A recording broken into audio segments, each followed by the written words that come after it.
महाराष्ट्र के सियासी तमाशे का एक चैप्टर खत्म हो गया है तो दूसरा आज खत्म होना है। गुवाहाटी के बाद गोवा में डेरा डालकर बैठे विधायक आज मुंबई लौटने वाले हैं और अब आगे स्पीकर का चुनाव और शिंदे सरकार का विश्वास मत है।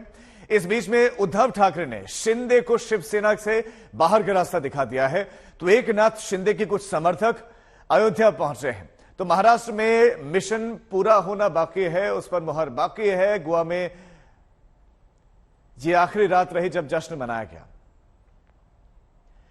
एकनाथ शिंदे के लिए अगले 2 दिन बहुत महत्वपूर्ण होने जा रहे हैं क्योंकि कल पहली बार उन्हें विधानसभा में विपक्ष का सामना करना होगा, जहां पर शिवसेना भी मौजूद रहेगी।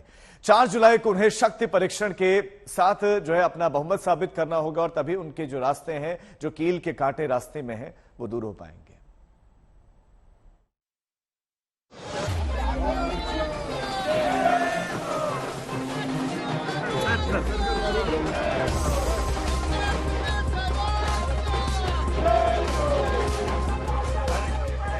ये तस्वीरें जरा हटकर हैं। सुबह के 3 बजे थे जब एकनाथ शिंदे मुंबई से गोवा पहुंचे थे, लेकिन गर्मजोशी में कोई कोर कसर नहीं थी। पौ फटने में देरी थी, लेकिन विधायकों की आंखों में नींद उससे भी ज्यादा दूर चली गई थी। वो जाग रहे थे उस शख्स के इंतजार में जो महाराष्ट्र की राजनीति में उथल-पुथल का सबसे बड़ा सूत्रधार है। सुबह 3:30 बजे शिंदे की आरती उतारी गई, तिलक लगाकर स्वागत किया गया।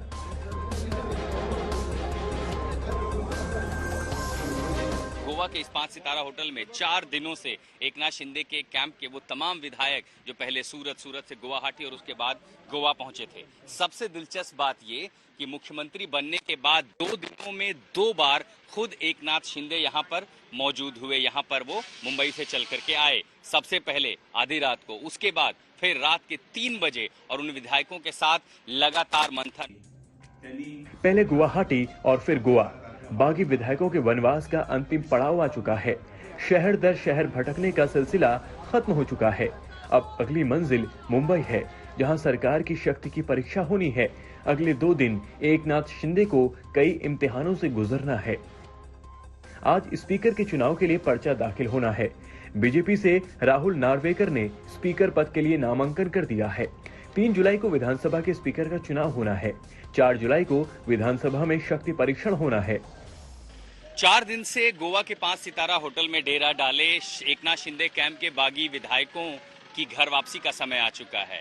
ये तमाम विधायक खुद मुख्यमंत्री एकनाथ शिंदे के साथ मुंबई रवाना होंगे ताकि रविवार को होने वाले स्पीकर के चुनाव में महाराष्ट्र विधानसभा में ये वहां मौजूद हों। महाराष्ट्र की राजनीति की तरह ही स्पीकर का चुनाव भी बेहद उलझा हुआ मसला है, क्योंकि राज्यपाल भगत सिंह कोश्यारी मामले को कोर्ट में विचाराधीन बताकर स्पीकर के चुनाव को पहले ही टाल चुके हैं। कांग्रेस अब राज्यपाल की वो चिट्ठी दिखाकर चुनाव का विरोध कर रही है। ये देखना दिलचस्प होगा कि विपक्ष अब स्पीकर के चुनाव का समर्थन या विरोध करती है। सुप्रीम कोर्ट ने 11 जुलाई को ही तमाम मामलों की एक साथ सुनवाई करने की बात कहकर एक तरह से दरवाजा बंद कर रखा है। कायदे से नंबर गेम में एकनाथ शिंदे को ज्यादा मुश्किल नहीं आनी चाहिए, लेकिन शिवसेना से मुश्किलों का उनका सामना शुरू हो गया है। उद्धव ठाकरे विपक्ष की पहली पांत में आकर खड़े हो गए हैं। और आज हमारा जो शिवसेना गठ है, जो 2/3 मेजोरिटी से ज्यादा लोग हमारे साथ है, विधिमंडल में लेजिस्लेटिव पार्टी शिवसेना है और निश्चित रूप से हम लोग आज भारतीय जनता पार्टी के साथ है। एक मजबूत सरकार यहाँ पर बना रहे। हम लोगों ने ऐसा कोई भी दूसरा गलत कदम नहीं उठाया है। लेकिन उद्धव जी तो कह रहे हैं कि शिवसेना का मुख्यमंत्री नहीं है, शिवसेना हमारी पार्टी है। अभी मैं इसके बारे में कुछ कहना नहीं चाहता हूं, योग्य समय पर जरूर कहूंगा। तसं जर का झालं असतं तर आज 2.5 वर्ष झालेलीच आहेत। जे काय आज घडलं ते सन्मानाने झालं असतं। ही आत्ताची जोडगोळी अशाच पद्धतीने कदाचित तिने 2.5 वर्ष पूर्ण केलं असतं आणि नाहीतर म्हणजे पहिल्या 2.5 वर्षात शिवसेनेचा मुख्यमंत्री झाला असता किंवा भाजपाचा झाला असता आणि आत्ताच्या पुढच्या 2.5 वर्षात पुन्हा परत जे काही ज्याचा पहिला झाला असता जो दुसरा होता त्याचा झाला असता। मग त्यावेळेला नकार देऊन आता हे असं का केलं भारतीय जनता पक्ष? उद्धव के पास अब खोने के लिए मुख्यमंत्री की कुर्सी तो नहीं है, लेकिन शिवसेना उनके हाथों में रहे, इसके लिए भी उन्हें कड़ी मशक्कत करनी पड़ेगी। एक बार फ्लोर टेस्ट की फांस से उबर जाएं, तो शिंदे शिवसेना के तीर कमान वाले चुनाव चिन्ह पर दावा ठोककर चुनाव आयोग जरूर जाएंगे। आशुतोष मिश्रा, गोवा आज तक। इसी खबर पर हमारे संवाददाता आशुतोष मिश्रा और ज्यादा जानकारी के साथ जुड़ गए हैं। आशुतोष, अब बहुत महत्वपूर्ण दिन है जो 1-2 दिन है। एकनाथ शिंदे अपने पूरे टीम के साथ कब तक मुंबई पहुंचने वाले हैं और क्या उनकी प्लानिंग, क्या उनकी तैयारी और क्या लगता है कि उनके सामने अब किसी तरह की चुनौती होगी भी? जब तक बहुमत साबित ना हो जाए, सिद्ध ना हो जाए, सरकार के लिए चुनौतियां तो होती हैं। वो भी ऐसी परिस्थिति में जब आपने पार्टी के अंदर बगावत की हो, वहां से विधायकों को आप यहां पर लेकर के आए हो, तो वो चुनौती और वो भय, वो आशंकाएं, वो तमाम परेशान करती रहेंगी जब तक कि आप बहुमत सिद्ध नहीं कर लेते।